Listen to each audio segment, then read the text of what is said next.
Diseños post facto. Es un tipo de investigación menos frecuente, que significa que el objeto de investigación siempre tiene que ser un hecho, una situación no deseada ni no provocada. No hay un estímulo experimental provocado, sino que se asume una situación que ya viene dada. Por ejemplo, muchas de las investigaciones en el campo de la neurología, de la anatomía neurológica, tuvieron su origen en los periodos de posguerra. ¿Por qué? Porque durante los periodos de posguerra había lesiones que sufrían los soldados, los combatientes, en su cerebro, que provocaban determinadas consecuencias funcionales. La posibilidad de observar el modo en que esas lesiones influían o tenían consecuencias en las habilidades funcionales de los soldados o de los militares que habían sido heridos, dio la posibilidad a la ciencia de poder investigar esto que de otro modo no hubiera sido posible. No hubiera sido posible causar un daño en el cerebro de la persona a los fines de ver las consecuencias que se tiene. Desde el punto de vista ético, sería una aberración. Con lo cual, la ciencia avanzó de modo post facto, investigando las consecuencias que de hecho daban esas lesiones en el caso de los soldados combatientes. Un ejemplo más cercano, en la provincia de Córdoba, en el año 95, por ejemplo, en la localidad de Río Tercero hubo una explosión importante de la fábrica de armamentos de esa ciudad. Hubo un grupo de investigadores que se dedicaron a estudiar las consecuencias psíquicas en la salud psíquica de la población que tuvo esos hechos desgraciados. Obviamente ese diseño de investigación es un diseño post facto, ya que no hubo un estímulo experimental provocado por los investigadores. No fueron los investigadores quienes provocaron las explosiones, sino que los investigadores asuman una situación dada, eso significa post facto, después de los hechos, para investigar las consecuencias que han tenido. Último ejemplo, un investigador que analiza las consecuencias que tiene la malnutrición en el aprendizaje de los niños, también está trabajando con un diseño post facto. ¿Por qué? Porque no es el investigador quien provoca la malnutrición, no es un estímulo experimental provocado, sino que el investigador asume una situación dolorosa y ya dada, que hay niños malnutridos, para poder investigar los efectos que tiene esta situación de malnutrición sobre el aprendizaje. También en este caso estamos frente a un diseño post facto. A continuación, el autor propone el diseño de encuestas y para abordarlas las distingue de acuerdo a lo que considera que son sus ventajas y sus desventajas. Simplemente voy a mencionar algunas de sus ventajas y desventajas, no todas, pueden acceder al texto directamente, y agregar alguna apreciación personal sobre el diseño de encuestas. Vamos con la apreciación personal. En el diseño de encuestas es muy importante distinguir que las encuestas nos dan la opinión de las personas, pero no la realidad de los hechos. Cuando el interés del investigador sea la opinión de las personas, un diseño de encuesta es perfectamente legítimo. Pero nunca hay que confundir una cosa con otra, porque hay veces que el objetivo de estudio no es la opinión, sino la realidad de los hechos, y se recurre a la encuesta. En el video anterior, cuando veíamos los diseños experimentales, puse como ejemplo qué sucede si en una escuela quieren probar un determinado dispositivo pedagógico, por ejemplo, vinculado a las computadoras, a las nuevas tecnologías, para ver si produce mejores efectos que un método tradicional de enseñanza. Muchas veces cuando uno plantea ese ejemplo, la primera respuesta de los estudiantes y de algunos investigadores también es hagamos una encuesta, preguntémosles a las maestras si utilizar el nuevo dispositivo obtiene mejores resultados o no.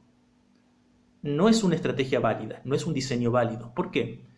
Porque preguntar a los maestros sobre los resultados de esa estrategia didáctica o de esa herramienta didáctica no nos va a decir si los resultados en verdad son mejores o no, sino que nos va a decir cuál es la opinión de los maestros sobre esos resultados, que es algo distinto. la opinión de las personas no necesariamente ni siempre corresponde a la realidad de los hechos. Con lo cual, si yo quiero ver o investigar los efectos que tiene un dispositivo sobre el aprendizaje, no puedo recurrir a una encuesta con los educadores, porque la respuesta que me van a dar los educadores va a ser su opinión, pero no necesariamente la realidad de los hechos. Trato de ejemplificar esto que estoy diciendo.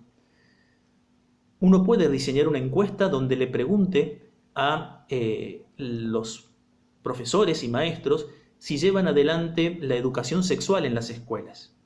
Es probable que la mayoría de los maestros y profesores, condicionados por su propia labor docente, tiendan a decir que sí, que se lleva adelante porque es su responsabilidad. Ahora, esa opinión, que es valiosa y que merece ser tenida en cuenta, no debe ser confundida con la realidad de los hechos. Que los docentes digan que hay educación sexual en las escuelas no significa que haya educación sexual en las escuelas. El diseño de investigación necesario para relevar si efectivamente hay educación sexual en las escuelas no puede ser la opinión de los maestros. Habrá que buscar evidencia empírica que me permita afirmar o descartar esa hipótesis, pero no recurrir a la opinión de los maestros, porque lo que voy a tener ahí es justamente la opinión de actores interesados dentro de este tema y no necesariamente lo que sucede o la realidad de los hechos.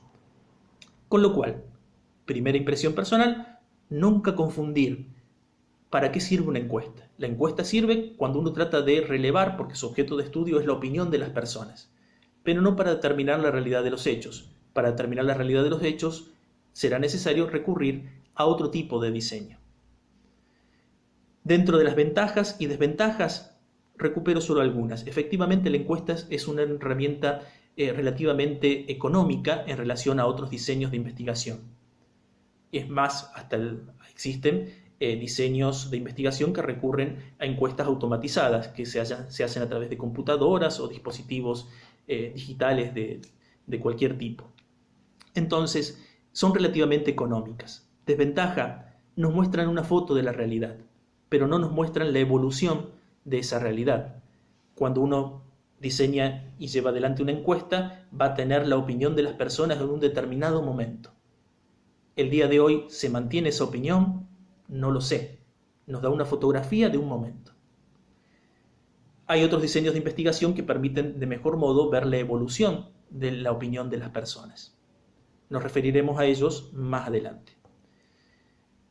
Con lo cual, ventaja es económica. Desventaja no me permite ver la evolución. Es como una fotografía que no me permite necesariamente ver la película.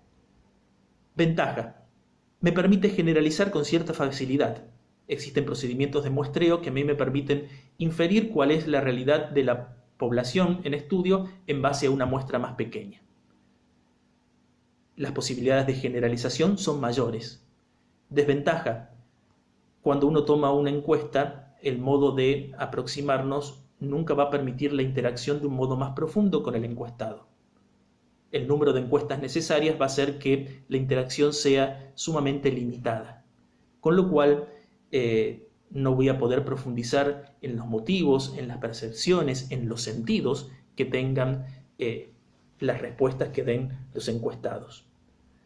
Por esta razón, tiene ciertas limitaciones que los métodos cualitativos pueden superar, pero al mismo tiempo los métodos cualitativos tienen más dificultades para generalizar, con lo cual el planteo que hace el autor de buscar ventajas y desventajas de cada diseño de investigación es ciertamente un planteo muy adecuado al momento de poder diferenciar los diseños y, llegado el caso, elegir uno para un propio trabajo de investigación.